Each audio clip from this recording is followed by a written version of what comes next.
నమస్కారం. లైవ్ షోకి స్వాగతం. ముందుగా అతిథుల పరిచయం. శ్రీ శేఖర్ రెడ్డి గారు, వైఎస్ఆర్ కాంగ్రెస్ పార్టీ అధికార ప్రతినిధి. శ్రీ మురళీ గారు, సిపిఎం సీనియర్ నేత, ఆ పార్టీ రాష్ట్ర కార్యవర్గ సభ్యులు. ముందుగా కొన్ని వీడియోలు చూద్దాం. యంగ్ జనరేషన్ ఏం చేసింది? ఏ మీడియా జాంతానై మా సోషల్ మీడియా ఉంది చాలు అని చెప్పి ఇవాళ దేశం మొత్తాన్ని కదిలిచ్చింది. అందుకే అంటా ఉన్న మోడీ గారు, మీరు పెట్టుకోకూడని వాళ్ళతో పెట్టుకున్నారు. ఎవరితోనైతే పెట్టుకోవద్దో వాళ్ళతోనే పెట్టుకున్నావు. నువ్వు కొరివితో తలగొక్కున్నావు. మోడీ గారు జాగ్రత్త పడు, తరం మారుతున్నది. రాజ్యమా ఉలిక్కి పడు, గుర్తు పెట్టుకో. జై తెలంగాణ, జై తెలంగాణ. We want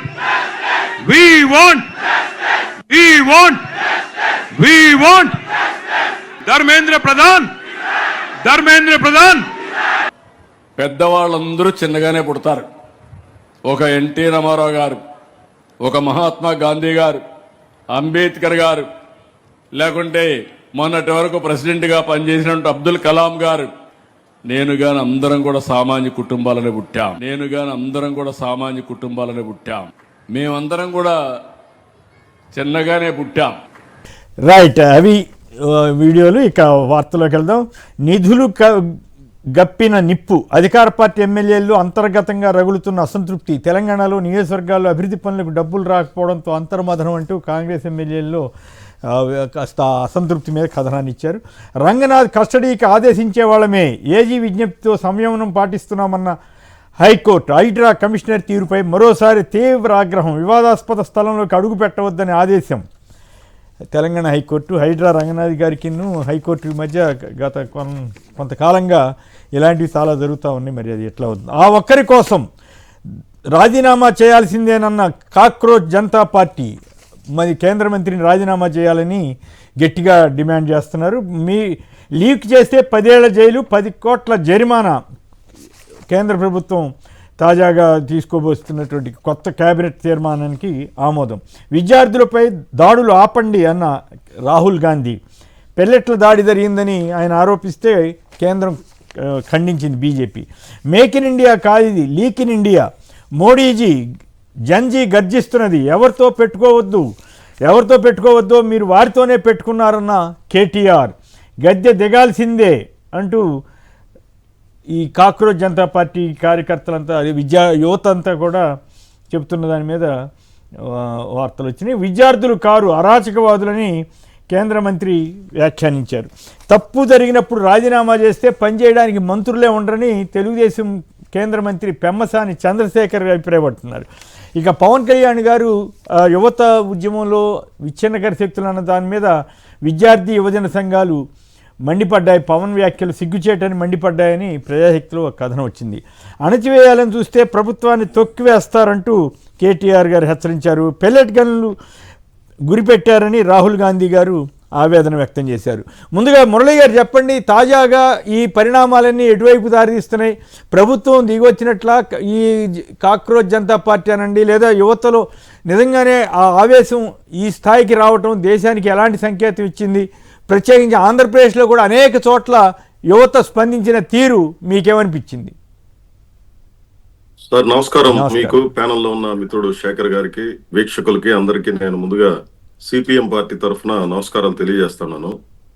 మీరు అన్నట్లుగా సిజేపీ అనేది ఈరోజు నిన్నటి దాకా సోషల్ మీడియాకు పరిమితమైనటువంటి చర్చగా ఉన్న పరిస్థితి నుంచి యావత్ దేశంలోనే ఒక కొత్త మార్పుకి నాంది కలిగించేటట్లుగా వాళ్ళ ఉద్యమం కానీ, ఆ జరుగుతున్నటువంటి పద్ధతి కానీ, అది ఈరోజు నిన్నటి దాకా మాకు తిరుగులేదు అనుకుంటున్నటువంటి పాలకులకి, ముఖ్యంగా బీజేపీ నాయకులకి నోట్లో వెలక్కాయబడినట్టుగా తయారైపోయింది.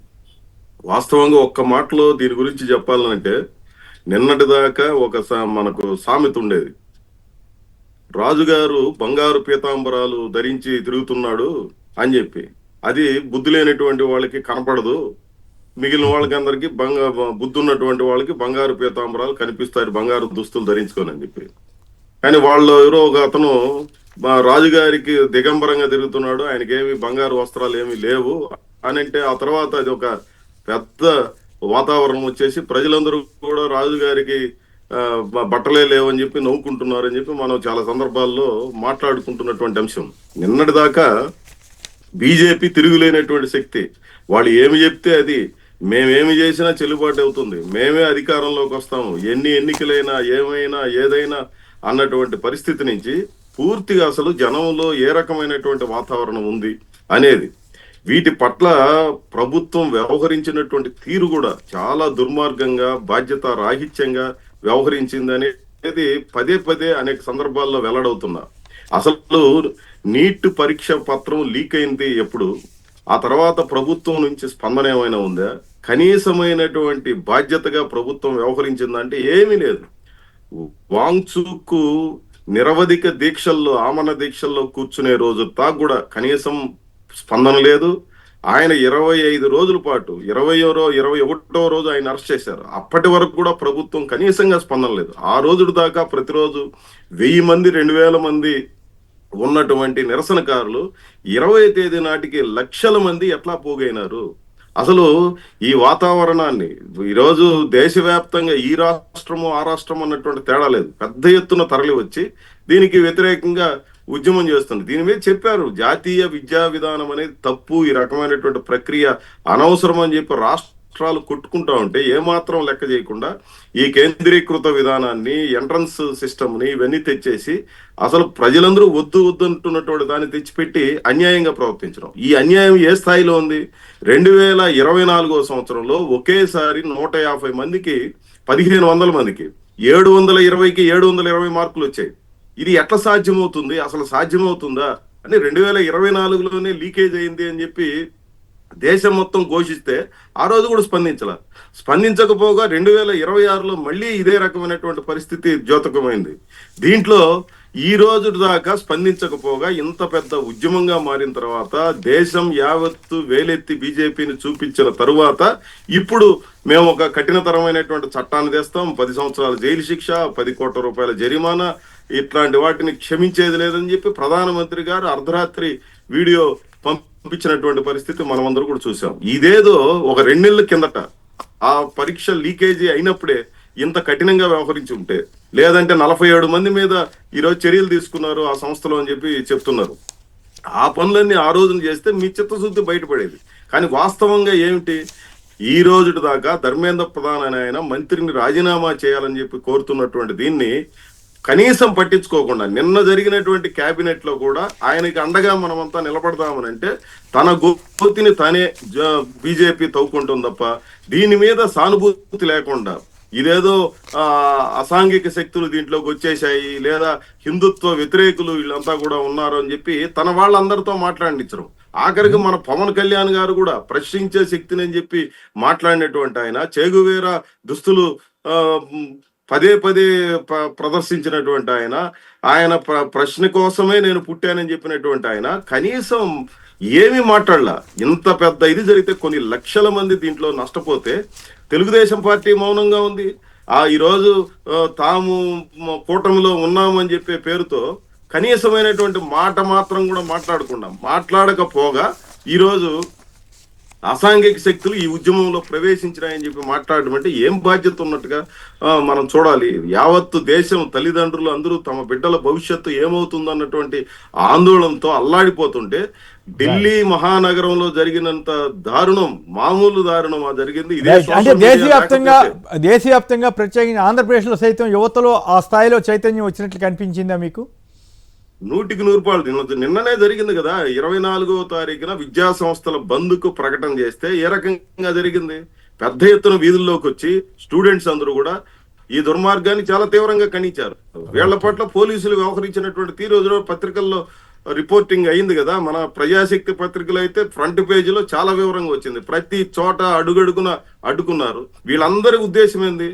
మంచి విద్యా వ్యవస్థ రావాలి, విద్యా సంస్కరణలు అనేది అల్టిమేట్ గా ప్రజలకు ఉపయోగపడాలి తప్ప ఇదేదో బ్రోకర్లకి వీళ్ళకి దొంగలకి ఉపయోగపడేటట్టుగా కాదు, లీకేజీ ముఠాలకు ఉపయోగపడేటట్టు కాదు, దీంట్లో మార్పులు రావాలని చెప్పి మేము మొదటి నుంచి చెప్తున్నాం అన్నటువంటి ప్రక్రియకి విద్యార్థి సంఘాలన్నీ మద్దతు ప్రకటించి వీధుల్లోకి వచ్చాయి. ట్రెమెండస్ రెస్పాన్స్ వచ్చింది. ఒక్క విజయవాడ నగరంలోనే 324 పైగా విద్యా సంస్థలన్నీ మూతపడినాయనంటే ఏ రకమైనటువంటి రెస్పాన్స్ ఉంది? నారాయణ, చైతన్య లాంటి వాళ్ళు ముందుగానే లీవ్ ప్రకటించేశారు. చంద్రబాబు నాయుడు గారు ఇవేమి నిన్న విద్యా సంస్కరణ గురించి ఆయన మాట్లాడినారు. విద్యా సంస్కరణలో చాలా గొప్పగా బ్రహ్మాండంగా ఉందని చెప్పి మాట్లాడుతూ ఆయన దేశం గురించి ఒక్క చిన్న ప్రస్తావన కూడా చేయలేదే. పిల్లలే మనకు ఆస్తి, పిల్లలే చాలా ఈరోజు ప్రధానమైనటువంటి వనరు అని చెప్పి పదే పిల్లల గురించి, పేరెంటింగ్ గురించి అంతా మాట్లాడుతూ పేరెంట్స్ ఈ ఆందోళనలో ఎంత పెద్ద ఎత్తున పాల్గొంటున్నారు, భవిష్యత్తు ఒక అంధకారంగా ఎట్లా మారిపోతుంది, తమ బిడ్డలు మానసిక క్షోభకు ఎట్లా గురవుతున్నారో, ఆత్మహత్యలు చేసుకున్నారు అన్నటువంటిది ఈ రాష్ట్రమే కాదు, దేశంలో ఉన్నటువంటి అన్ని రాష్ట్రాల్లో ఈ రకంగా ఉంది.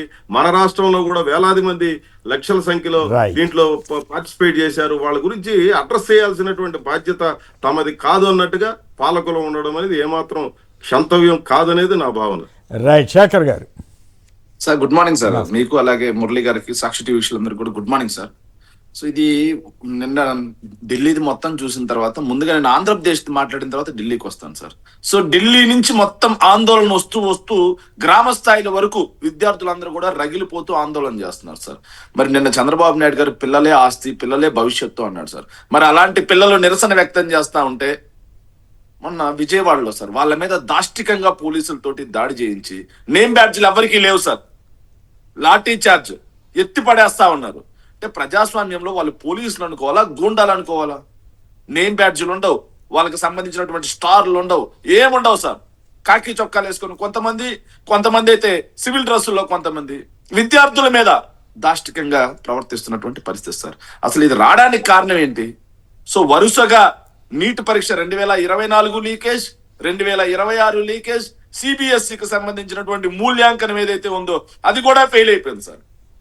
రాష్ట్ర వ్యాప్తంగా కాదు, దేశవ్యాప్తంగా నిరుద్యోగం పెరిగిపోయింది ఒకవైపు, మరోవైపు చూస్తే ఈ విధంగా పేపర్ లీకేజ్లు అవుతుండడంతో కాక్రోచ్ జనతా పార్టీ యువత మొత్తం కూడా ఆందోళన వ్యక్తం చేస్తున్నటువంటి పరిస్థితి సార్.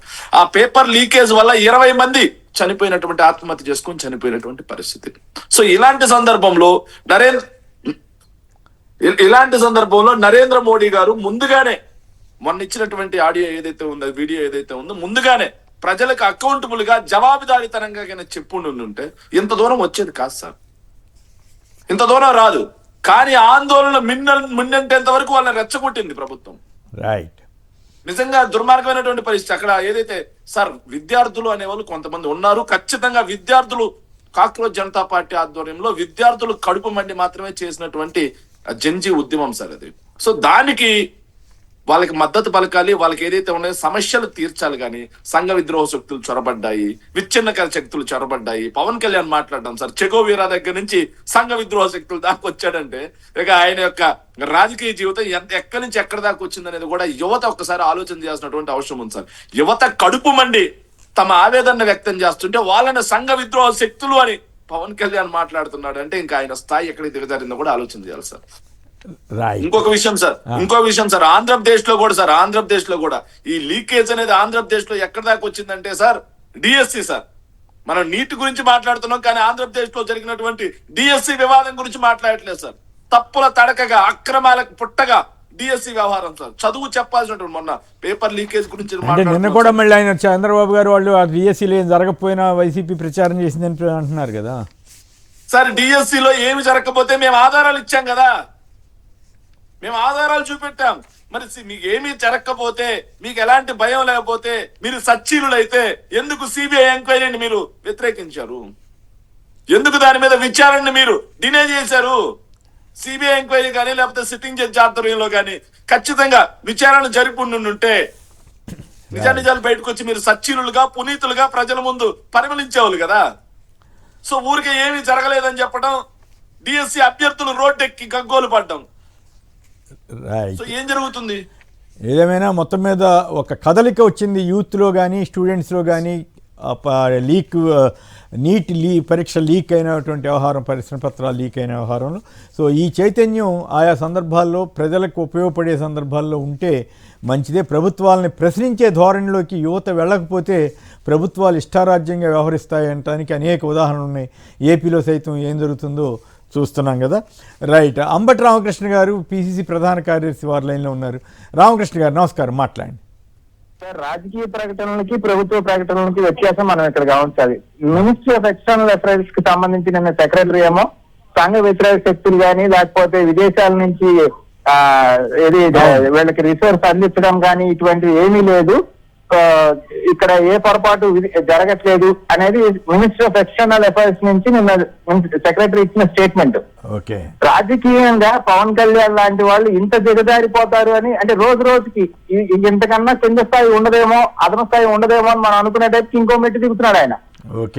మీకు మోడీ గారు వాళ్ళు కూడా కన్ఫ్యూజన్ లో ఉన్నట్టున్నారు రామకృష్ణ గారు. ఇప్పుడు నేను ఇందాక నాదెండ్ల మనోహర్ గారి వీడియో ఉన్నా, మొన్న ఒక రోజునేమో మనం క్షేత్రస్థాయిలో మనకు కూడా వాటా రావాలన్నారు. ఇవి నిన్నేమో మళ్ళీ నిన్నటిదే అనుకుంటా బహుశా వీడియో, పదవులు రావాలంటే కష్టం, అన్నీ మనకు బలం ఉండాలి కదా అని మళ్ళీ ఆయన కూడా స్వరం మార్చినట్టు అనిపించింది. అంటే తెలుగుదేశం వాళ్ళకి అనుకూలంగా మాట్లాడారేమో అనిపించింది. వాళ్ళ బాధ వాళ్ళది, మనం ఏం చేస్తాం. ఒకటేసారి కాడి కింద పడేసినట్టు కనపడితే కేడర్ రివోల్ట్. ఇప్పుడు ఈ సిజేపీ పుట్టుకొచ్చి యూత్ అంతా రోడ్ల మీద గట్టుకొచ్చి ఎట్లా వచ్చారో మన జనసేనలో కూడా కార్యకర్తలు మొత్తం అట్లా రివోల్ట్ అవుతారు ఒకటేసారి కాడి కిందగా పడేసినట్టు. అట్లా కాకుండా పోరాడాం, మన కార్యకర్తలకు న్యాయం చేద్దామని ప్రయత్నించాం, కానీ ఉన్న పరిస్థితుల దృష్ట్యా మనం సర్దుకుపోదాం అని అదే చాకచక్యంగా వాళ్ళని ఒప్పించే పరిస్థితి ఆలోచన విధానం ఇక్కడ కనపడతా ఉంది కదా. ఎవరెవరికైతే హైయర్ పొజిషన్స్ లో ఉన్నారో వాళ్ళకి 3-4 మంత్రులు లేకపోతే రాజ్యసభ ఎమ్మెల్సీలో వచ్చేసినాయి. మిగతా కార్యకర్తలు మాత్రం కింద ప్రతిపక్షాలతో కొట్లాడి వాళ్ళు త్యాగం అంతా ఎవరి కోసం చేయాలంటే చంద్రబాబు నాయుడు గారిని భుజాన్ని మోసి తెలుగుదేశం పార్టీ కోసం. ఇదంతా ఒక ముసుగే కానీ తెలుగుదేశం పార్టీలో ఇది ఒక బిందుగా పనిచేస్తా ఉంది జనసేన పార్టీ అని ఇవాళ ఆంధ్ర రాష్ట్రంలో ప్రజలు అనుకుంటా ఉన్నారు. మరీ ముఖ్యంగా జనసేన నాయకులే మా పరిస్థితి అనే దీనికి వచ్చారు. రైట్, ఓకే, అంతే కదా సార్. ఇంకొక విషయం చెప్పాలి, ప్లీజ్ చెప్పండి. ఈ పవన్ కళ్యాణ్ గారు ఇక్కడ అరాచక శక్తులు అనే పదం మాట్లాడుతూ ఉన్నారు కదా. ఇవాళ ఆంధ్రప్రదేశ్ లో మా పార్టీ కార్యాలయం పైన బీజేపీ మూకలు వచ్చి దాడి చేస్తే ఈ పోలీసు వ్యవస్థ దాన్ని పట్టించుకోకుండా దాన్ని ఎంటర్టైన్ చేస్తూ యూత్ కాంగ్రెస్ ప్రెసిడెంట్ గా ఉన్న పవన్ తేజ నాయుడుకి కాలిరిగింది సార్. అయ్యయ్యో, అరాచక శక్తులు అంటావా? కాదు, మీరు మీ పార్టీ ఆఫీస్ మీద దాడి చేస్తేనే పోలీసులు పట్టించుకోలేదు అంటున్నారు. 4 పోలీస్ స్టేషన్ల మీద జనసేన కార్యకర్తలు లేకపోతే కొంతమంది వెళ్ళి దాడి చేస్తే కూడా అసలు కేసు అయినట్లేదు కదా. దానికి మనం ఏం చేస్తాం, పోలీస్ కానిస్టేబుల్ మీద రాయేస్తేనే కేసు అవ్వలేదు కదా. ఆంధ్రప్రదేశ్లో చాలా చిత్రమైన పరిస్థితి ఉంది. ఇప్పుడు పవన్ తేజ నాయుడుకి 20 days రెస్ట్ కి డాక్టర్స్ సజెస్ట్ చేశారు సార్. ఏమన్నా నాకు అర్థం కాల. పవన్ తేజ నాయుడు అనే మా యూత్ కాంగ్రెస్ ప్రెసిడెంట్ రాష్ట్ర ప్రెసిడెంట్ కి 20 days రెస్ట్ తీసుకోవాలి, కదలొద్దు, ఖాళీ అంటే కట్టేసి కూర్చోబెట్టారు అతన్ని. అయ్యయ్యో, పైగా బీజేపీ అధ్యక్షుడు మాధవ్ గారు కూడా అక్కడ ధర్నాలో పాల్గొన్నారన్నారు. మరి ఆయన అటువంటిప్పుడు అక్కడ విచిత్రం ఏంటంటే అక్కడ మీకు బలం లేదు, బీజేపీకి బలం లేదు, కానీ మరి మీ ఇద్దరు తమాషా, మీరంటే ప్రతిపక్షం ఉన్నారు కాబట్టి మీ ఆందోళన మీరు చేసుకోవచ్చు. ఆయన ఎందుకు అక్కడ అడావుడి చేశారో నాకు అర్థం కాల. పార్టీ ఆఫీసుల మీద దాడి చేయండి అని పిలుపునివ్వడం ఏమాత్రం ప్రజాస్వామ్యం సార్? అది కదా పవన్ కళ్యాణ్ ప్రశ్నించాలి, ప్రభుత్వం అది కదా ప్రశ్నించాలి. కరెక్ట్, చాలా తప్పు. అది ఏ పార్టీ అయినా సరే ఆ రకంగా దాడి చేయడం, పైగా పార్టీ అధ్యక్షుడే అక్కడ ధర్నాలో పాల్గొన్నప్పుడు అటువంటివి జరగకుండా చూసుకోవాల్సిన బాధ్యత ఆయనకి ఉంటుంది. రైట్, పైగా మీరేమి వాళ్ళనేమి అనలేదు కదా, అనకపోయినా కూడా దాడి చేయటువంటి విచిత్రంగానే ఉంది. Right, thank you very much. ఇక పదే పిటిషన్లతో ట్రయల్కు ఆటంకం. వివేక హత్య కేసులో సునీత తీరును తప్పుపట్టిన సిబిఐ ప్రత్యేక కోర్టు. మురళి గారు దీని మీద చెప్పండి, మీ అభిప్రాయం ఏంటి? ఇక్కడి నుంచైనా సునీత గారి అడ్డం పడకుండా ఉంటారా? ఈ ట్రయల్ జరిగే అవకాశం కనపడుతోందా? సార్, ఒకటే, వైఎస్ వివేకానంద రెడ్డి గారు ఈ రాష్ట్రంలో ప్రముఖమైన వ్యక్తి, చాలా సున్నిత స్వభావి. ఆయన అందరితో కూడా బాగుంటాడు అనే విషయం అందరికీ తెలుసు, మనందరికి కూడా.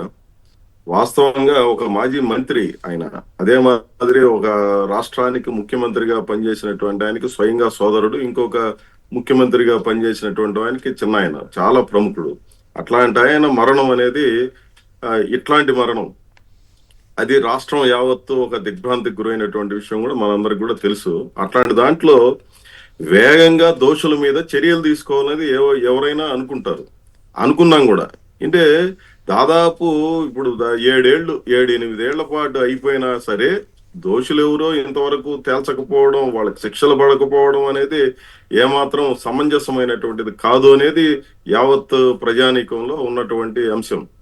ఈ సందర్భంలో కోర్టు చేసినటువంటి వ్యాఖ్యానం సునీత గారే పదే అడ్డుపడుతున్నారు అన్నట్టు. ఆమె స్వయంగా కుమార్తె, ఆమె అభిప్రాయాలు ఏందో అనేది మాకెవరికంటే అనేక సందర్భాల్లో ఆమె బయటికే మాట్లాడుతూ ఉన్నారు తనకు అన్యాయం జరుగుతోందని.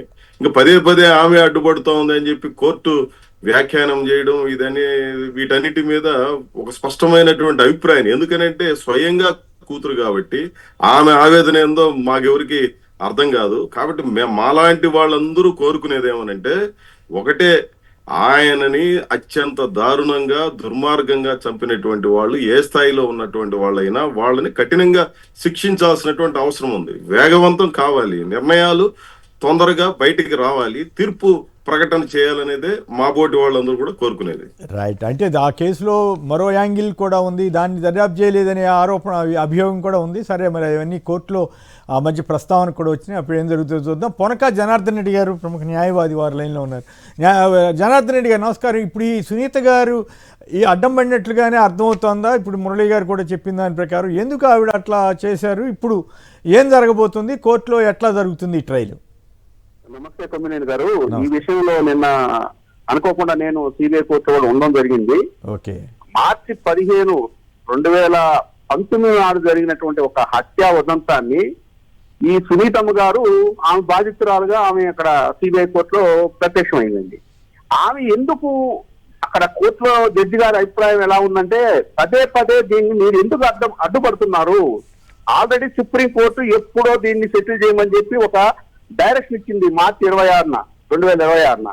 కానీ దాన్ని మీరు అంతులేని కథలాగా ఆల్రెడీ ఒక పిటిషన్ వేశారండి. ఆమె కొందరిని మీరు విచారించి వాళ్ళ కాల్ డేటాను అవన్నీ తీసి చేయండి అని ఆల్రెడీ విచారణ చేసింది సిబిఐ, తీసుకొచ్చి కోర్టులో ప్రొడ్యూస్ చేసింది. మళ్ళీ ఇప్పుడు యాదాటి కిరణ్ యాదవ్, సిగ్గిరి అర్జున్ రెడ్డి అని ఒక ఇద్దరిని మళ్ళీ రీఇన్వెస్టిగేషన్ అడగట్లా మళ్ళీ పునర్విచారణ అడుగుతుంది. అంటే ఇప్పటికి 7 ఏళ్లు మించిపోయి పునర్విచారణ జరుగుతుంటే ఇంతవరకు ట్రయల్ స్టార్ట్ చేసిపోతే మీకు ఎందుకమ్మా అలాంటి అభిప్రాయం కలుగుతుంది మీకు అనేది సిబిఐ కోర్టు ప్రత్యక్షంగా రిటర్న్ గా చెప్పింది. మీరు అంతులేని కథలాగా చేస్తున్నారు దీన్ని.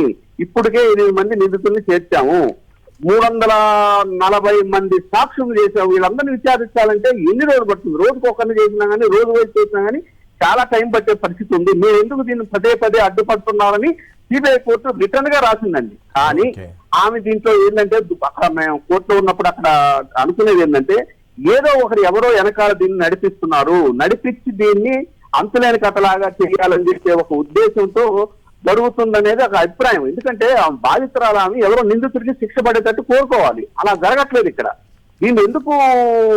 దీన్ని ప్రొలాంగ్ చేస్తున్నారు అనేది అక్కడ కోర్టులో అందరూ అభిప్రాయంగా నాకు కనిపించిందండి. రైట్, అంతే కదా. Okay, thank you Janardhan Reddy గారు. ఇక శేఖర్ గారు ఏమంటారు చూద్దాం. శేఖర్ గారు. సార్, వివేకానంద రెడ్డి గారి మరణం తర్వాత జరుగుతున్నటువంటి ట్విస్ట్లన్నీ చూస్తా ఉంటే ఎవరిని కాపాడడం కోసం సునీత గారు ఇలా చేస్తున్నారని అనుమానాలు రాక మానవు సార్. వివేకానంద రెడ్డి గారిని నేనే చంపాను, నరికి చంపాను, గుండెల మీద కూర్చొని పిడిగుద్దులు గుద్దాను అని చెప్పినటువంటి ఎవరైతే దస్తగిరి అనే అతను ఉన్నాడో దస్తగిరికి అండగా సునీత గారు నిలబడ్డారు అంటే దాని వెనక ఉన్నటువంటి ఆంతర్యం ఏంటి, మతలబ్ ఏంటి? దాని తర్వాత ఎవరైతే నిందితులు ఉన్నారో నిందితుల్ని మార్చాలి, వేరే వాళ్ళ మీద పేర్లు చెప్పాలి అని చెప్పి పిఏ కృష్ణారెడ్డి గారిని నన్ను వేధించారు సునీత గారు అని చెప్పేసి పిఏ కృష్ణారెడ్డి గారు నేరుగా బయటకు వచ్చి మీడియా ముఖంగా మాట్లాడినటువంటి పరిస్థితి. సో నన్ను బెదిరించారు, చంపేస్తామని బెదిరించారు కూడా అని చెప్పి మాట్లాడారు సార్. సో పిఏ కృష్ణారెడ్డి గారిని వేరే వాళ్ళని ఇరికించే విధంగా ప్రవోక్ చేయడం వెనక ఎవరిని కాపాడడం కోసం సునీత గారు ఆ మాట చేశారు. తరువాత విచారణ స్టార్ట్ అయింది సార్. విచారణ మొత్తం పూర్తయిపోయింది, దర్యాప్తు ముగిసింది. ట్రయల్కి వెళ్ళిన సమయంలో ప్రతి సందర్భంలో కోర్టుకు వెళ్ళటం, ఎవరో ఒకరి పేరేయటం, వాళ్ళ మీద కూడా చూడండి, వాళ్ళ కాల్ డేటా చూడండి. సో దర్యాప్తు అనేది విచారణ సంస్థలు సిబిఐ అనేది స్వతంత్ర పరిపత్తి కలిగినటువంటి సంస్థ సార్. సో వాళ్ళకి తగిలినటువంటి ఆధారాల మేరకి వాళ్ళకి వచ్చినటువంటి లీడ్స్ మేరకి దర్యాప్తు చేసుకుంటూ పోతారు సార్. ప్రతి సందర్భంలో ఈవిడ వెళ్ళటం, సో ఎల్ఐ మీద పుల్లయ్య మీద మీరు మళ్ళీ దర్యాప్తు చేయండి, రేపు అవసరమైతే కొమ్మినేని గారి మీద శేఖర్ రెడ్డి మీద దర్యాప్తు మధ్యలో నా పేరు ఎందుకు అవుతారు మీరు చెప్తున్నాను సార్. అలా అంటే ఎవరికి సంబంధం లేని వ్యక్తులు, అసలు ఏ సంబంధం లేకుండా దర్యాప్తు చేయండి అని చెప్పి ఆవిడ ఒక పిటిషన్ వేయటం, పిటిషన్ వేసిన వెంటనే ఎల్లో మీడియా దాని మీద డిబేట్లు పెట్టడం, చంపేసిన దస్తగిరిని తీసుకొచ్చి డిబేట్లో కూర్చోబెడతారు సార్. దుర్మార్గమైన అంశం ఇది. సో ప్రజలందరూ గుడ్డి వాళ్ళు వెర్రి వాళ్ళు అనుకున్నారు, ఏంటో అర్థం కాదు సార్. ఇలా సాగుతూ ఉండడంతో మొన్నటికి మొన్న అర్జున్ రెడ్డి అండ్ కిరణ్ యాదవ్ మధ్య జరిగినటువంటి సంభాషణలు వీటి మీద కూడా దర్యాప్తు చెయ్యాలి అని చెప్పేసి ఆవిడ పిటిషన్ వేయడంతో సిబిఐ ఏం చేసింది, వాళ్ళకి సంబంధించినటువంటి దర్యాప్తు మొత్తం పూర్తి చేశామండి, ఫోరెన్సిక్ నిపుణుల సాయంతో కాల్ డేటా సందేశాల సమయాన్ని కూడా ధృవీకరించాం, దాన్ని మొత్తాన్ని కూడా కోర్టుకు సబ్మిట్ చేశామని చెప్పేసి సిబిఐ చెప్పింది. తర్వాత మళ్ళీ ఆ అర్జున్ యాదవ్ ఎవరికి ఫోన్లు చేశారు, కిరణ్ యాదవ్ ఎవరికి ఫోన్లు చేశారు, ఇలా చేసుకుంటూ పోవాలి మీరు అని చెప్పేసి ఆవిడకి నచ్చినట్టుగా పిటిషన్లు వేసుకుంటూ పోతుంటుంటే దర్యాప్తు అనేది పూర్తయింది. పూర్తయిన తర్వాత మళ్ళీ రీఇన్వెస్టిగేషన్ మీరు అడగడం అనేది తప్పు. దర్యాప్తు ఎలా చేయాలో స్వతంత్ర సంస్థ అయినటువంటి సిబిఐకి మీరు డైరెక్షన్ ఇస్తారా? మీ డైరెక్షన్ ప్రకారం సిబిఐ అనేది దర్యాప్తు చేయాలా అని చెప్పి కోర్టు గట్టిగా వ్యాఖ్యానించినటువంటి పరిస్థితి. సో ఈ కేసులో సార్ మేము ఇప్పటికైనా కోరుకునేది ఒకటే సార్, సో ట్రయల్ పూర్తవ్వాలి. ఎవరైతే వివేకానంద రెడ్డి గారి హత్య వెనక ఉన్నారో వాళ్ళకి ఖచ్చితంగా శిక్ష పడాలి. కాకపోతే సునీత గారు దోషులకు శిక్ష పడే విధంగా నడుస్తున్నట్లు లేదు సార్. ఎవరినో కాపాడడానికి లేకపోతే మరి ఎవరి మీద బురద చల్లడానికి వెనకుండి ఎవరో నడిపిస్తుంటే ఆవిడ ఈ విధంగా కేసుని కొనసాగించుకుంటూ పోతూ అక్కడో పిటిషన్ ఎక్కడో పిటిషన్ వేసుకుంటూ వేరే వాళ్ళ మీద బురద జల్లుకుంటూ తనను తాను విక్టిమ్ గా ప్రొజెక్ట్ చేసుకుంటూ వేరే వాళ్ళని దోషులుగా దుష్ప్రచారం చేసుకుంటూ పోవడం కోసం మాత్రమే తన తండ్రి యొక్క మరణాన్ని వాడుకుంటున్నారు తప్పిస్తే తన తండ్రిని నిజంగా నరికి చంపినటువంటి వ్యక్తులకి శిక్ష పడే విధంగా, ఆయన ఆత్మకు శాంతి కలిగే విధంగా సునీత గారు ప్రవర్తించట్లేదు అనేది మాత్రం సుస్పష్టం సార్. Right, okay. ఇక మరో అంశంలోకి వెళ్దాం. వచ్చే మంగళవారం బాబు సర్కార్ మళ్ళీ అప్పు 2600 కోట్ల బడ్జెట్ అప్పు చేస్తుందట. మురళీ గారు, విల్ యూ ప్లీజ్ కామెంట్? ఇప్పుడు రాష్ట్రం ముఖ్యమంత్రి గారి 2 ఏళ్లలో అభివృద్ధి గురించి, సంక్షేమం గురించి పదే మాట్లాడుతున్నారు. ఒకవైపున రాష్ట్రాన్ని నడపడానికి డబ్బులు లేనటువంటి దుస్థితికి రాష్ట్రం నెట్టివేయబడింది. అన్ని రంగాల్లోనూ తీవ్రమైనటువంటి సంక్షోభం నెలకొని ఉంది. ఈ విషయాల మీద ఏమీ చర్చ లేదు. ఇదంతా ఏదో చాలా బ్రహ్మాండంగా ఉంది, రాష్ట్రం సుభిక్షంతో సకల సంపదలతో తులతోగుతా ఉంది అన్న ఇది ఇవ్వడానికి పదే చంద్రబాబు నాయుడు గారు కానీ లోకేష్ గారు కానీ ప్రయత్నం చేస్తూ ఉంటారు. కానీ ఆచరణలో చూస్తే అప్పులతో తప్ప దీన్ని నడపలేని ఒక పరిస్థితికి నెట్టివేయబడింది. అది కూడా ఏ స్థాయిలో, గతంతో పోలిక చేసుకున్నప్పుడు ఈ 2 ఏళ్లలో చేసినటువంటి అప్పు చాలా పెద్ద ఎత్తున 5 ఏళ్లలో చేసినటువంటి అప్పు కంటే ఇది ఎక్కువైపోయింది. 2019 దాకా చంద్రబాబు నాయుడు గారు 14 ఏళ్ల పాటు పలు సందర్భాలు చేశారు. ఎప్పుడన్నా అప్పులు తగ్గినాయంటే ఎప్పుడు అప్పులు తగ్గినటువంటిది.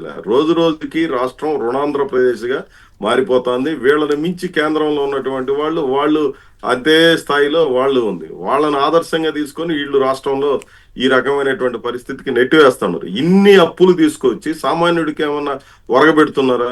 లేటెస్ట్ గా ఈ రోజు కూడా అదానీ కంపెనీకి ఒక ట్రాన్స్మిషన్ ఎలక్ట్రిసిటీ దీంట్లో 8500 కోట్ల రూపాయలు కట్టబెట్టేశారు.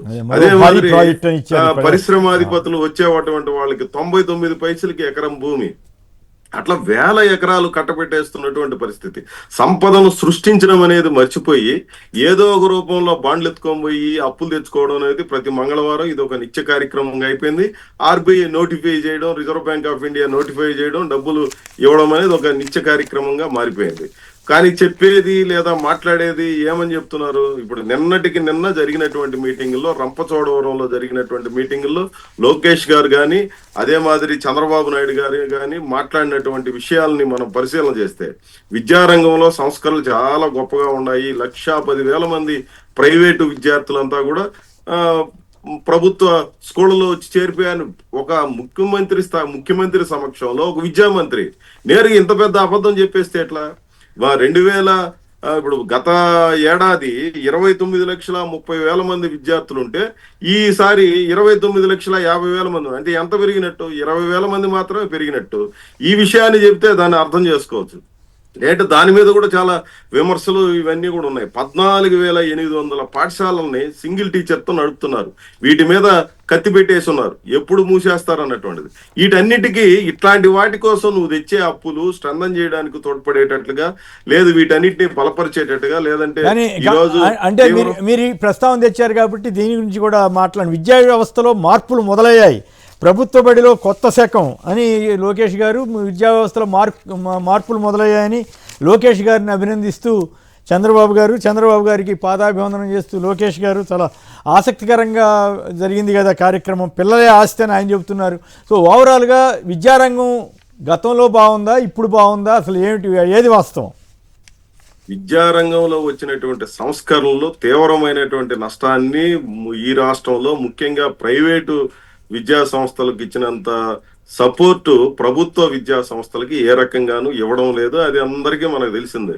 నేనేమంటున్నా అంటే స్వయంగా ముఖ్యమంత్రి సమక్షంలోనే విద్యాశాఖ మంత్రి చేసినటువంటి ప్రకటన ఇంత అన్యాయంగా ఉంది. 29,30,000 మంది గత ఏడాది ఉంటే 29,50,000 మంది ఈ సంవత్సరం అడ్మిషన్ తీసుకున్నట్టు ఎంత పెరిగినట్టండి? 20,000 మంది పెరిగినట్టు. 20,000 మంది పెరిగారు సరే, మధ్యలో ఏం జరిగిందని పరిశీలన చేస్తే 90,000 మంది బయటికి వెళ్ళిపోయారు. 90,000 మంది బయటికి వెళ్ళిపోవడానికి కారణం ఏంది అంటే, అంత గొప్పగా ఉంటే, బ్రహ్మాండంగా ఉంటే, విద్యా వ్యవస్థ అద్భుతంగా ఉంటే 90,000 మంది ఎందుకు బయటికి పోయారు? దీని మీద ఏ రోజైనా మాట్లాడారా ముఖ్యమంత్రి గారో లేదా విద్యాశాఖ మంత్రి లోకేష్ గారు ఏమైనా మాట్లాడారా? ఈ రోజు 614 పాఠశాలలు మూతపడినాయి. 90,000 ఇప్పుడు నేరుగా చెప్పాలనంటే 14,800 సింగిల్ టీచర్లు, 1-2 తరగతులు, ఇవన్నీ ఏంది ఈరోజు మూసేయాలనేది ప్రయత్నం, తీవ్రమైనటువంటి ప్రయత్నం జరుగుతుంది. వీటన్నిటిని కూడా ఇబ్బంది పెట్టాలనేటువంటి ప్రయత్నం. ఇంకో పాయింట్ కూడా ఉంది. సాక్షిలో ఒక కథనం వచ్చింది, తల్లికి మళ్ళీ మోసం అని చెప్పి తల్లికి వందనంలో కోత పెట్టారట. మామూలుగా అయితే లెక్కల ప్రకారం అయితే 87.41 లక్షల మంది విద్యార్థులకి రావాలట తల్లికి వందనం, కానీ 64,76,000 మందికి మాత్రమే వచ్చిందట.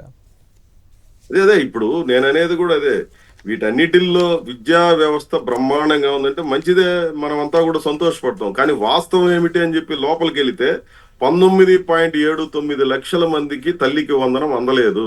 వాటి గురించి మాట్లాడరా ముఖ్యమంత్రి గారు? నిన్న మీటింగ్ లో నేరుగా ముఖ్యమంత్రి గారు అదే మాదిరి లోకేష్ గారు ఉండేటప్పుడు ఎందుకు రాలేదు?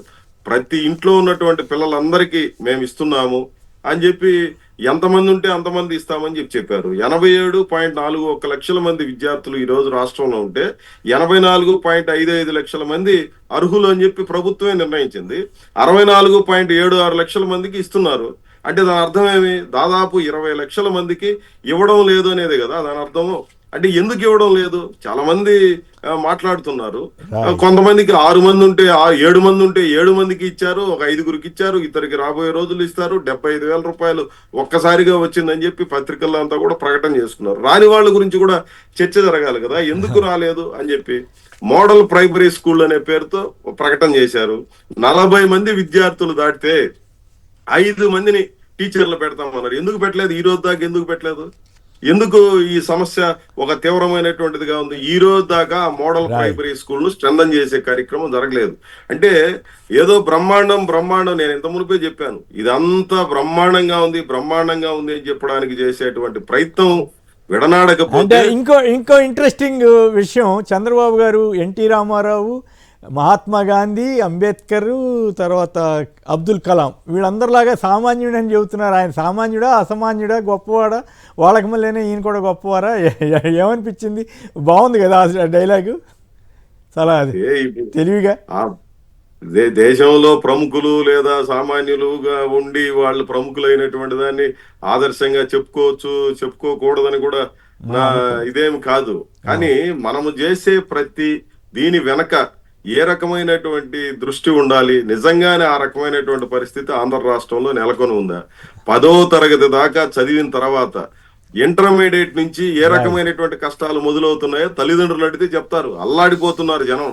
ఈరోజు మేము 30-31 తేదీల్లో కనీస వేతనాల పెంపుదల కోసం అని చెప్పి అన్ని జిల్లా కలెక్టర్ కార్యాలయాల దగ్గర పిలుపునిచ్చాం.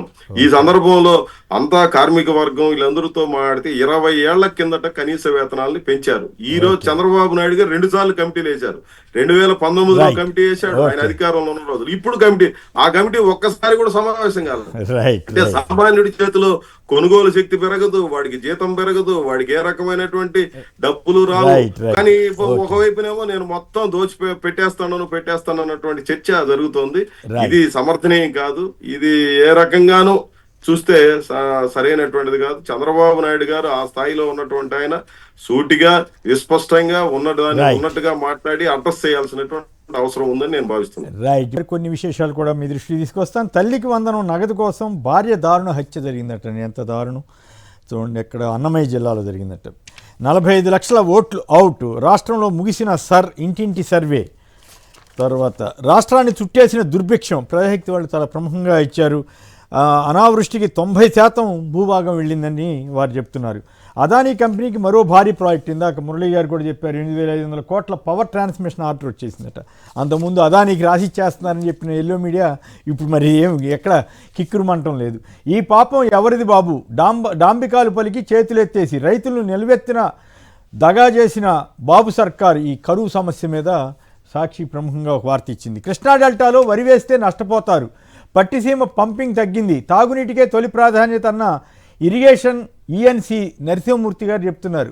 పట్టిసీమ నుంచి ఇంకేముంది, మొత్తం వాటర్ వచ్చేసింది, ఇక మొత్తం అంతా పంటలు వేసుకోవటమే అన్నారు. ఇప్పుడేమో పట్టిసీమ పంపింగ్ తగ్గింది అంటున్నారు. కృష్ణా డెల్టాలో కూడా ఇట్లాంటి జరగటం చాలా అరుదుగా చూస్తుంటాం.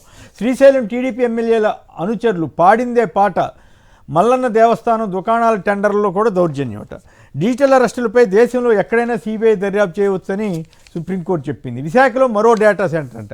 ఇప్పటికే ఉన్నవాటితో ఏమవుతుందో, ఎన్ని కొండలు తొలిచేస్తున్నారని ప్రత్యేకించి సిపిఎం నాయకులు దాని మీద వీడియోలు కూడా చేస్తున్నప్పటికి కూడా ఎక్కడ ముందు వెనక తగ్గమన్నట్టుగా ప్రచారానికి అయితే వెళ్తున్నారు. మరి ఉద్యోగాలు తక్కువ కానీ దానివల్ల కుంకీతో మనిషి ఏనుగు సంఘర్షణ నివారణ అంటూ పవన్ కళ్యాణ్ గారు చెప్తా ఉన్నారు. తర్వాత రిజిస్ట్రేషన్ చేయిస్తారా, బదిలీ అయిపోతారా? డాక్యుమెంట్ రైటర్ల సమ్మెపై రిజిస్ట్రార్లకు మంత్రి అనగాని వార్నింగ్లు ఇస్తున్నారట. ఇక టారుమన్న టమాటా. సో ఇవి ఇక విద్యా వ్యవస్థను మొత్తం బాగు చేసేమంటున్నారు చంద్రబాబు గారు, లోకేష్ గారు. మీరేమంటారు శేఖర్ గారు? సార్ ఇది ఒకసారి చూడండి సార్. సో ఇది ఎప్పుడంటే 2015 గురు పూజోత్సవంలో విశాఖలో చంద్రబాబు నాయుడు గారు మాట్లాడిన మాటలు సార్. విద్య ప్రభుత్వ బాధ్యత కాదు, కార్పొరేట్లు భుజస్కంధాల మీద వేసుకోవాలి. ఉచితంగా చదువు చెప్పడం ప్రభుత్వ బాధ్యత కాదు. ప్రభుత్వ బడుల్లో సదుపాయాలు లేవు, ఉండవు. ప్రైవేటు బడులు బాగుంటాయి. డబ్బున్న వాళ్ళు అక్కడే చదువుకుంటారు. మీరు ఫీజులు కట్టి మీ పిల్లల్ని అక్కడే జాయిన్ చేయండి. ఇది చంద్రబాబు నాయుడు గారు 2015లో మాట్లాడిన మాట సార్. ఇది పైనుండే కటింగ్ సార్. ఇప్పుడు మాట్లాడిన మాట సార్. మీ బిడ్డల భవిత నా బాధ్యత. సో విద్య ప్రభుత్వ బాధ్యత కాదు అన్నక్కడి నుంచి మీ బిడ్డల భవిత నా బాధ్యత అనేంత వరకు వచ్చారు సార్. అంటే లోకేష్ గారు విద్యాశాఖ తీసుకున్నారు కదా, ఇప్పుడు మరి కాదని ఎట్లా అంటారు ఆయన? ఇప్పుడు రావటం వెనక నేపథ్యం చూస్తే సార్ 2019కు ముందు ప్రభుత్వ బడులు అంటే అధ్వాన్న స్థితిలో ఉండే సార్. ఏ గ్రామంలోకి వెళ్ళి చూసినా ఏ ప్రభుత్వ బడులు అంటే మొత్తం బడులు పడిపోయే పరిస్థితి. కొన్ని చోట్ల టాయిలెట్లు ఉండవు, ఎక్కడా కూడా బ్లాక్ బోర్డులు ఉండవు, ఏమీ లేకుండా అధ్వాన్న పరిస్థితిలో ఉన్నటువంటి విద్య జగన్మోహన్ రెడ్డి గారు అధికారంలోకి రాగానే ఆయన ఒక స్లోగన్ తీసుకున్నారు సార్. ఒక దీపం గదికి వెలుగునిస్తుంది, కానీ ఒక పిల్లాడి చదువు ఆ కుటుంబానికి వెలుగునిస్తుంది. సో పిల్లలకి మనం ఏదైనా ఇచ్చే ఆస్తి ఏదైనా ఉంటే అది చదువు మాత్రమే. ఆ విషయంలో నేను వెనక్కి వెళ్లే సమస్య లేదని జగన్మోహన్ రెడ్డి గారు అధికారంలోకి రాగానే సార్ నాడు నేడు సార్ 15,713 స్కూల్స్ నాడు నేడు ద్వారా కార్పొరేట్ స్థాయికి తీసుకెళ్లారు సార్. సో తరువాత 21,974 స్కూల్స్ నాడు నేడు ద్వారా వివిధ దశల్లో ఉన్నాయి సార్. నాడు నేడు కోసం జగన్మోహన్ రెడ్డి గారు ఆ రోజు 8,389 కోట్ల రూపాయలు ఖర్చు చేశారు. ఇక 3,594 కోట్లు ఖర్చు చేస్తే ఆంధ్రప్రదేశ్ లో స్కూల్స్, ప్రభుత్వ స్కూల్స్ మొత్తం కూడా ఎలాంటి పరిస్థితుల్లో ఉంటాయంటే కార్పొరేట్ స్థాయిలో టాయిలెట్స్ దగ్గర నుంచి అన్ని ఉండే పరిస్థితి సార్. కానీ ఈ రోజు నాడు నేడుకి ఒక్క ₹1 కూడా విధించలేదు. కానీ ప్రభుత్వ విద్యకు పూర్వ వైభవం వచ్చిందంట, సంస్కరణ. కొత్త శకం అని కూడా చెప్తున్నారు కదా. కొత్త శకం ఎక్కడ? కొత్త శకం చందాలు విరాళాలు ఇస్తేనే స్కూల్స్ బాగు చేస్తామని ఒక ముఖ్యమంత్రి అడుగుతున్నాడు, కానీ కొత్త శకం వచ్చేసిందంట సార్. ఇక నాడు నేడు ద్వారా సార్ జగన్మోహన్ రెడ్డి గారు ఆ రోజు అన్ని తీసుకొచ్చారు సార్. ట్యూబ్ లైట్స్, ఫ్యాన్స్, అదే విధంగా painting, furniture, green boards, RO plants, toilets లాంటివి. కానీ ఈ రోజు వాటి మెయింటెనెన్స్ ఘోరాతి ఘోరంగా ఉంది సార్. దారుణమైన అంశం ఏంటంటే ఆర్ఓ ప్లాంట్స్ అనేవి ఎక్కడా కూడా మెయింటెనెన్స్ లేక ఆ వాటర్ తాగి వాటర్ కంటామినేట్ అయ్యి పిల్లలు చనిపోయినటువంటి పరిస్థితి, హాస్పిటలైజ్ అయినటువంటి పరిస్థితి కూడా మనం చూసాం సార్. మరి విద్య సంస్కరణకి వైభవంగా ఉందంట సార్. చంద్రబాబు నాయుడు గారు వాళ్ళ తనయుడికి మార్కులు వేస్తున్నాడు సార్. ఎక్కడ వైభవంగా ఉందో చూడాలి సార్. మరి ఇక రోజుకో మెనూ పెట్టి గోరుముద్ద అని చెప్పి జగన్మోహన్ రెడ్డి గారు తీసుకొచ్చి తన పిల్లలు ఏం తింటున్నారో బడికెళ్లే పిల్లలు కూడా అదే తినాలి అని చెప్పేసి అత్యంత ఆయన చిత్తశుద్ధితో చేస్తే వీళ్ళు వచ్చిన తర్వాత గోరు ముద్ద కాస్త ఘోరమైన ముద్దగా మారిపోయింది సార్. దానికి సంబంధించి ఒక్కసారి చూడండి సార్. నేను చెప్తాను సార్. మధ్యాహ్న భోజనంలో కుళ్ళిన గుడ్లు, ఉపాధ్యాయులపై తల్లిదండ్రుల ఆగ్రహం, వార్తలు సార్. ఇక ఎలుకలు కరిచి విద్యార్థులకు గాయాలు. ఇక చూసుకుంటే గురుకులంలో విషాహారం, 60 మంది విద్యార్థులకు అస్వస్థత, అంతులేని విషాదం. ఇట్లా చూసుకుంటే సార్ వీళ్ళ ప్రభుత్వం అధికారంలోకి వచ్చిన తర్వాత ఈ భోజనం తినలేకున్నాం సార్. ఆంధ్రజ్యోతే సార్ ఇది. ఈ భోజనం తినలేకపోతున్నాం సార్, పిల్లలే ప్రొటెక్ట్ చేసినటువంటి పరిస్థితి సార్. ఇక చూసుకుంటే ఏలూరు జిల్లా నూజివీడు IIITలో సార్ 342 మందికి అనారోగ్యం సార్. ఒక్కరోజే సార్ 3 రోజులుగా 800 మంది విద్యార్థులు ఫుడ్ కంటామినేట్ అయ్యి 800 మంది సార్ హాస్పిటల్ అయ్యారంటే, ఇక వీళ్ళకి పిల్లలకి గోరుముద్ద, మధ్యాహ్న భోజన పథకం, ఇవి గోరుముద్ద లేకపోతే ఘోరమైన ముద్ద. 2 ఏళ్లలో సార్ హాస్పిటల్ అయిన వాళ్ళు వీళ్ళందరిని పక్కన పెడితే 20 మంది విద్యార్థులు ఫుడ్ వాటర్ కంటామినేట్ అయి చనిపోయారు సార్. కానీ విద్య ఉజ్వలంగా వెలుగుతుందని చెప్పి చంద్రబాబు నాయుడు గారు చెబుతా ఉన్నారు సార్. అంటే ఎంత పచ్చబద్దాలు ఒకసారి చూడండి సార్. ఇంగ్లీష్ మీడియం ఎత్తేసారు సార్, CBSE రద్దు చేశారు, IB సిలబస్ ఇంగ్లీష్ మీడియం పెట్టినట్టున్నారు కదా. మొదట ఏదో వ్యతిరేకంగా మాట్లాడిన ఇప్పుడు చాలా స్కూల్స్ లో ఇప్పటికీ పెట్టలేదు సార్. పెట్టలేదా? ఓకే. ఎస్, CBSE ఎత్తేసారు సార్, IB సిలబస్ అటకెక్కించేశారు సార్. ఇక 3వ తరగతి నుంచి సబ్జెక్ట్ టీచర్ అని ఒక విధానం మేము తీసుకొచ్చాం సార్, దాన్ని ఆపేశారు సార్. టోఫెల్ విధానాన్ని ఆపేశారు. 8వ తరగతి విద్యార్థులకి ట్యాబులు ఇస్తే దాన్ని ఆపేశారు సార్. విద్యా కానికని అపహాస్యం చేశారు సార్. దుర్మార్గమైన అంశం. జగన్మోహన్ రెడ్డి గారి పిల్లవాళ్ళకి ఇచ్చే స్కూల్స్, బెల్ట్, బ్యాగ్, పుస్తకాలు, బైలింగ్వల్ టెక్స్ట్ బుక్స్ ఇవన్నింటిని కూడా చూసి దగ్గరుండి నాణ్యత ఆయన చూసి మరీ పిల్లలకి ఇచ్చే పరిస్థితి సార్. కానీ విద్యా కానికని ఈ రోజు అపహాస్యం చేసి ఆ బ్యాగులు ఒక రోజుకి ఎప్పుడంటే చినిగిపోతున్నాయి. ఆ పుస్తకాలు లేక చాలా మంది విద్యాకానికి కూడా ఇన్ టైంలో ఇవ్వక పిల్లలు ఇబ్బంది పడుతున్నటువంటి పరిస్థితి చూసాం సార్. ఇక అమ్మఒడి సార్, జగన్మోహన్ రెడ్డి గారు అమ్మఒడి అని తీసుకొస్తే నిస్సిగ్గుగా అప్పటికి 3 సంవత్సరాల పాటు 3 టర్ములు ముఖ్యమంత్రిగా పనిచేసిన ఆయన అమ్మఒడి నాన్నబుడ్డి అన్నాడు సార్. ఇప్పుడు తల్లికి వందనం కాస్త నాన్నకి ఇంధనం అని చెప్పి మేము మాట్లాడలేమా సార్? సో అంత దుర్మార్గంగా కాదు. అప్పుడు జగన్ గారు పెడితే మీటర్ ఒక్కడమే తెలుసు, ఈయనకి ఇంకేం తెలుసు అని ఎల్లో మీడియా అయితే డబ్బులు పనిచేస్తున్నారు. ఇప్పుడు చంద్రబాబు గారు పంచంగానే తల్లులు సంబరాలని రాస్తున్నారు. అది దుర్మార్గమైన అంశం ఏంటంటే సార్, జగన్మోహన్ రెడ్డి గారు లాస్ట్ ఏడాది సార్ 45 లక్షల మంది తల్లులకి 6,500 కోట్ల రూపాయలు ఖాతాల్లో జమ చేశారు సార్. అది కొత్త పథకం కాదు సార్, ఆల్రెడీ ఉన్న పథకాన్ని చంద్రబాబు నాయుడు గారు కొనసాగించాలి కదా సార్. తొలి ఏడాది తల్లికి వందనం కాస్త తల్లులందరికీ నామం పెట్టేశాడు సార్. రెండో ఏడాది అయినా ఇస్తాడని చెప్తే దాదాపుగా డబ్బులు పడక ఈ రోజుకి సచివాలయాల చుట్టూ తిరుగుతున్న వాళ్ళు ఎంతో మంది సార్. అది కూడా అరకొరగా 7,000, 8,000, 9,000, నీకు 15 కాస్త నీకు 7, నీకు 8, నీకు 9, నీకు 10 ఎందుకు పడుతున్నాయి కూడా అర్థం కావట్లేదు సార్. ఇలాంటి దుర్మార్గమైన పరిస్థితుల్లో అమ్మఒడి అల్లాడిచ్చేసారు సార్. తర్వాత ఈ ఏడాది కూడా తల్లికి వందనం అమ్మఒడి కాదు కదా,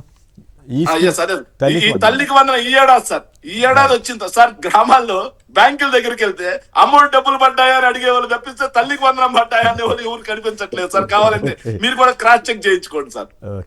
ఇంకో విషయం సార్, ఈ ఏడాది 87,41,885 మంది విద్యార్థులు ఉంటే వాళ్ళల్లో 15,000 చొప్పున కావాలంటే 13,112 కోట్ల రూపాయల డబ్బు కావాలి సార్. కానీ 22.65 లక్షల మందికి కోత విధించారు సార్. కోత విధించి ఇప్పుడన్నా పడుతున్నాయంటే దుర్మార్గమైన అంశం ఏంటంటే సార్, వినుకొండలో వరలక్ష్మి అనే ఆవిడ 2 పిల్లలు ఉన్నారు. ఆ పాప 8వ తరగతి చదువుతుంది సార్. అమ్మఒడి పడట్లేదు ఏంట్రా అని చెప్పి చూస్తే ఆ పాప చనిపోయింది అని చెప్పేసి రికార్డులో పెట్టారు. అయ్యో బ్రహ్మాండంగా బతికున్న పాపని, స్కూల్ కి వెళ్తున్న పాపని అమ్మఒడి ఎగ్గొట్టడం కోసం రికార్డులో చంపేశారు సార్. తప్ప ఏంటది, అమ్మఒడి ఎగ్గొట్టడం కోసం కాదు, పొరపాటు సార్, ఉంటుంది అక్కడ, సార్, దుర్మార్గమైన- టెక్నికల్ ప్రాబ్లం సార్, ఏంటది మరి అట్లా. సార్ ఈ సార్ నేను అడుగుతున్నాను సార్, ఈ ఎల్లో మీడియా ఉంది, ఎల్లో మీడియా ఏం చెబుతుందంటే నలుగురికి పట్టే మా వరికుంటపాడు ఉదయగిరి నియోజకవర్గం వరికుంటపాడులో కూడా ఒకటి చూపించారు సార్. చూపించి 5 మంది పిల్లలు ఉన్నారు, 5 మందికి డబ్బులు పడ్డాయి అని చెప్పి ప్రధాన బ్యాన్ రైట్ వేశారు సార్. మరి ఇక్కడేంటి సార్, పార్వతీపురం మన్యం జిల్లా సీతంపేట మండలంలోని జక్కవరస గ్రామానికి చెందినటువంటి జానకి సవర వెంకట్రావు దంపతులకి 5 కుమార్తెలుంటే 4 చదువుకుంటున్నారు సార్ ప్రభుత్వ బడుల్లో, వాళ్ళు బీపీఎల్ లో ఉన్నారు సార్. మరి వాళ్ళని ఎవరికి ఇవ్వలేదే, మోసం కాదా ఇది? ఇలా సార్ ఇంకో దారుణమైన విషయం అంటే ఇప్పుడు 5 పిల్లలు అన్నారు, చాలా రేర్ గా జరుగుతూ ఉంటది కదా. పిల్లలకి ఆస్తి పంచిస్తారు చంద్రబాబు గారు, లేదా సంపద సృష్టించి ఇస్తారనుకుంటే ఆయన ఏమో పిల్లలే ఆస్తి అని చెబుతున్నారు. మరి ఇప్పుడు వాళ్ళకి ఆస్తి సార్ ఇక్కడ ఇంకోటి చూడండి సార్, పార్వతీపురం మన్యం జిల్లా జమ్మయ్య వలస మండలం టీకే జమ్ము పంచాయతీ పరిధిలో దినకొడది గ్రామానికి చెందినటువంటి ఆరిక పాపారావు కుమారుడు ఆరిక జీవన్ చంపేశారు సార్ రికార్డులలో. ఇలా అమ్మఒడి 7,000, ఒకసారి చిన్నగా ఒక పాయింట్ సార్, అమ్మఒడి 7,000, 8,000, 9,000, 10,000 పడుతున్నాయి, ఎందుకు పడుతున్నాయో తెలియదు. నాడు టాయిలెట్ మెయింటెనెన్స్ కోసం అమ్మఒడి అంటే మీ గవర్నమెంట్ లో స్కీమ్ కింద పడలేదేమో అనుకుంటారు. అమ్మఒడి బదులు తల్లికి వందనం అని అనండి. సార్ తల్లికి వందనం అంట సార్, తల్లికి వందనం 7,000, 8,000, 9,000 ఎందుకు పడుతున్నాయో తెలియట్లేదు సార్. ఇంకో చిన్న విషయం ఏంటంటే ఆ రోజు అమ్మఒడి పథకం కింద టాయిలెట్ మెయింటెనెన్స్ కోసం కట్ చేస్తే జే ట్యాక్స్ అని చెప్పి మాట్లాడాడు సార్ లోకేష్. మరి ఈ రోజు ఎందుకు కట్ చేస్తున్నారు, ఇది ఎల్ ట్యాక్సా? ఓకే, ఇంకోటి సార్ డ్రాప్ అవుట్స్ గురించి సార్ చిన్న పాయింట్ సార్. డ్రాప్ అవుట్స్ ఎంత దుర్మార్గం అంటే గవర్నమెంట్ స్కూల్స్ కి ప్రైవేట్ స్కూల్స్ నుంచి వలస వస్తున్నారని చెప్పి చంద్రబాబు నాయుడు గారు మాట్లాడడం నవ్విపోదురుగాక ఎంత పచ్చబద్ధమా సార్. సార్ ఇది ఒక్కసారి చూడండి సార్, 2018-19కి సంబంధించి 38,97,043 మంది స్టూడెంట్స్ గవర్నమెంట్ స్కూల్స్ లో ఉండేవాళ్ళు సార్. సో అది కాస్త 2020-21కి 40 లక్షలు అయ్యారు సార్. 22-20-21కి వచ్చేసరికి 46 లక్షలు, 46,90,000 ఇలా పెరుగుతూ పోయారు సార్ జగన్మోహన్ రెడ్డి గారి ప్రభుత్వంలో. ఇలా పెరుగుతూ పోతే సో 24-25 ఆర్థిక సంవత్సరం వచ్చేసరికి సార్, 24-25 ఆర్థిక సంవత్సరం వచ్చేసరికి 36,43,000 మందికి పడిపోయారు సార్. ఓకే, అయినా కూడా పెరిగారని చెబుతున్నారు.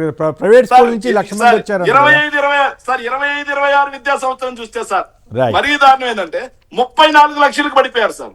అంటే దాదాపుగా 6 లక్షలకు పైగా విద్యార్థులు ప్రైవేట్ స్కూల్స్ అయితే గవర్నమెంట్ స్కూల్స్ లో drop out sir. Private schools నుంచి వచ్చారన్నారు కదా సార్, ఒక్క పాయింట్ చెప్పేసి నేను ముగిస్తా సార్.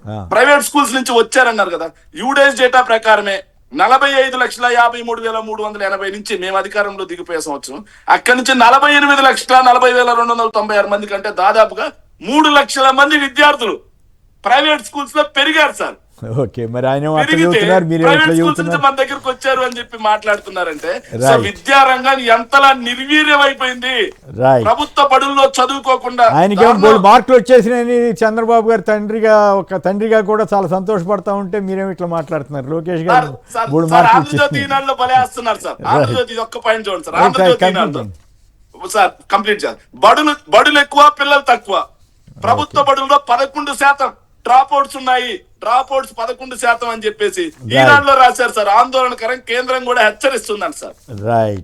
మరి చంద్రబాబు నాయుడు గారు నారా లోకేష్ కి ఏ విధానంలో మార్కులు వేశాడు, ఏ విధానంలో ర్యాంక్ ఇచ్చాడు అనేది మాకు అర్థం కావట్లేదు sir. Right, okay. Shekhar Reddy garu, అలాగే మురళి గారు, జనార్దన్ రెడ్డి గారు అందరూ కూడా ధన్యవాదాలు. ఇది నేటి చర్చా కార్యక్రమం. నమస్కారం. మరిన్ని అప్డేట్స్ కోసం ఛానల్ ను సబ్స్క్రైబ్ చేయండి. నోటిఫికేషన్స్ కోసం బెల్ ఐకాన్ పై క్లిక్ చేయండి.